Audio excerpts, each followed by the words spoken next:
ರಾಜ್ಯದಲ್ಲಿ ಬರುವ ಎಲ್ಲ ಸರ್ಕಾರಿ ಉದ್ಯೋಗದ ಮಾಹಿತಿ ಅಪ್ಡೇಟ್ಗಾಗಿ ಜಾಬ್ ನ್ಯೂಸ್ ಚಾನೆಲ್ ಅನ್ನು ಸಬ್ಸ್ಕ್ರೈಬ್ ಮಾಡಿ. ಸಬ್ಸ್ಕ್ರೈಬ್ ಮಾಡೋದಕ್ಕೆ ಈ ಕೆಳಗಡೆ ಕಾಣಿಸ್ತಾ ಇರೋ ರೆಡ್ ಕಲರ್ ಬಟನ್ ಹಾಗೇನೆ ಪಕ್ಕದಲ್ಲಿ ಕಾಣಿಸಿರೋ ಬೆಲ್ ಐಕನ್ ಮೇಲೂ ಕೂಡ ಕ್ಲಿಕ್ ಮಾಡಿ.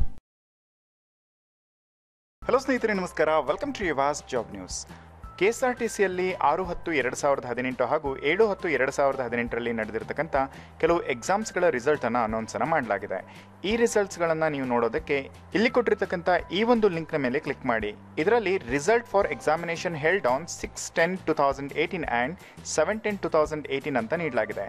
ಈ ಒಂದು ಲಿಂಕ್ನ ಮೇಲೆ ಕ್ಲಿಕ್ ಮಾಡಿದರೆ ನಿಮಗೆ ಈ ಒಂದು ನ್ಯೂ ಡ್ಯಾಶ್ ಬೋರ್ಡ್ ಓಪನ್ ಆಗುತ್ತೆ. ಇದರಲ್ಲಿ ನಿಮಗೆ ಯಾವ ಒಂದು ಎಕ್ಸಾಮ್ನ ರಿಸಲ್ಟನ್ನು ಅನೌನ್ಸನ್ನು ಮಾಡಲಾಗಿದೆ ಅಂತ ತಿಳಿಸಲಾಗಿದೆ. ಮೊದಲನೇದು technical assistant, second one statistical assistant ಅಥವಾ ಅಕೌಂಟ್ಸ್ ಅಸಿಸ್ಟೆಂಟ್, ಹಾಗೆ third one result assistant traffic inspector, fourth one result artisan auto electrician ಅಥವಾ ಅಸಿಸ್ಟೆಂಟ್ ಸ್ಟೋರ್ ಕೀಪರ್ನ ರಿಸಲ್ಟನ್ನು ಬಿಡಲಾಗಿದೆ. ನೀವು ಯಾವ ಪೋಸ್ಟಿನ ಎಕ್ಸಾಮನ್ನು ಬರೆದಿರ್ತೀರೋ ಅದರ ಮುಂದ್ಗಡೆನೆ ಕೊಟ್ಟಿರತಕ್ಕಂಥ ಲಿಂಕ್ಗಳ ಮೇಲೆ ಕ್ಲಿಕ್ ಮಾಡಿದರೆ ನೀವು ಆ ಒಂದು ರಿಸಲ್ಟನ್ನು ಪಡಿಬೋದು. ಫಾರ್ ಎಕ್ಸಾಂಪಲ್, ಟೆಕ್ನಿಕಲ್ ಅಸಿಸ್ಟೆಂಟ್ ರಿಸಲ್ಟನ್ನು ಪಡಿಬೇಕು ಅಂತ ಹೇಳಿದ್ರೆ ಇಲ್ಲಿ ನೀವು ಕೊಟ್ಟಿರ್ತಕ್ಕಂಥ ಕ್ಲಿಕ್ ಹಿಯರ್ನ ಮೇಲೆ ಕ್ಲಿಕ್ ಮಾಡಿ. ಆವಾಗ ಇನ್ನೊಂದು ನ್ಯೂ ಡ್ಯಾಶ್ ಬೋರ್ಡ್ ಓಪನ್ ಆಗುತ್ತೆ. ಅದರಲ್ಲಿ ನೀವು ಅಪ್ಲಿಕೇಶನ್ ನಂಬರ್, ಟ್ಯಾಟ್ ನಂಬರ್, ಹಾಗೆ ಇಲ್ಲಿ ನಿಮ್ಮ ಡೇಟ್ ಆಫ್ ಬರ್ತ್ ಅನ್ನು ಫಿಲ್ ಮಾಡಿ. ಲಾಸ್ಟ್ ಒನ್ ಇಲ್ಲಿ ಕೊಟ್ಟಿರ್ತಕ್ಕಂಥ ಕ್ಯಾಪ್ಚಾ ಕೋಡ್ಸ್ಗಳನ್ನು ನೀವು ಫಿಲ್ ಮಾಡಿ ನೀವು ಲಾಗಿನ್ ಆದರೆ ನಿಮಗೆ ರಿಸಲ್ಟ್ ಕಾಪಿ ಸಿಗುತ್ತೆ. ಆ ಒಂದು ರಿಸಲ್ಟ್ ಕಾಪಿಯನ್ನು ಜೆರಾಕ್ಸನ್ನು ತಗೊಂಡು ಸೇಫ್ ಆಗಿ ಇಟ್ಕೊಳ್ಳಿ.